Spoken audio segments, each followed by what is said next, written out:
Հյուսիսային Մակեդոնիան սգում է գիշերային ակումբում բռնկված մահաբեր հրդեհի հետևանքով կան տասնյակ զոհեր, մոտ 200 վիրավոր։ Հրդեհը բռնկվել է կիրակի գիշերը Քոչանի քաղաքի ակումբներից մեկում։ Համերգին ներկա է եղել 500 հոգի։ Մարդիկ խուճապահար փորձել են դուրս գալ շենքի միակ ելքով։ Հետնամուտքը կողպված է եղել։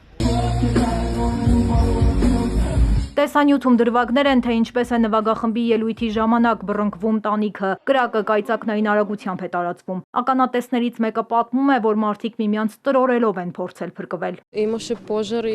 Բոլորը սկսեցին գոռալ դուրս եկեք, ես ընկա, մարդիկ անցան վրայովս վնասելով դեմքս, իսկ երբ փորձում էի դուրս գալ կորցրի իմ քրոջը, նա չկարողացավ փախչել, նա մահացավ։ Մարիան արցունքն աչքերին պատմում է, որ հրաշքով է փրկվել ու չի հիշում ինչպես կարողացավ դուրս գալ կրակի միջից։ Երկրում 7-օրյա սուգ է հայտարարված։ Քոչանիում շարունակվում է որոնողափրկարարական աշխատանքները։ Հրդեհի հետևանքով շենքի տանիքը մասամբ փլուզվել է, իսկ փրկարարները դեռևս դուրս են բերում այրված մարմինները։ Տեղի իշխանությունը փոխհատուցում է խոստացել։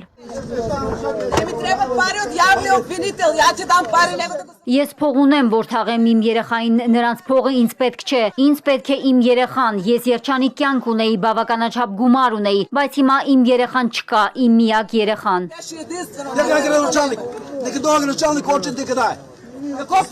Ուր է քաղաքապետը, ինչու չգործեց, ինչու նա չի ուղարկել հատուկ տեսուչ ստուգելու այս ակումբը։ Այս ողբերգությունը ցնցել է երկիրը, գործով հետաքննություն է սկսվել։ Հարուցված քրեական գործով արդեն 15 ձերբակալված կա։ Սգացող ընտանիքները շարունակում են որոնել կորած հարազատներին։ Քոչանիի հիվանդանոցի մոտ հարազատները մոմեր են վառում։ Այս ողբերգական դեպքը դարձել է երկրի վերջին տարիների ամենամեծ աղետներից մեկը։ Իշխանությունը խոստացել է, որ նման աղետներ կանխելու համար կատարվելու է մանրակրկիտ հետաքննություն։ Ամենածանր տուժածներին տեղափոխել են Հունաստան։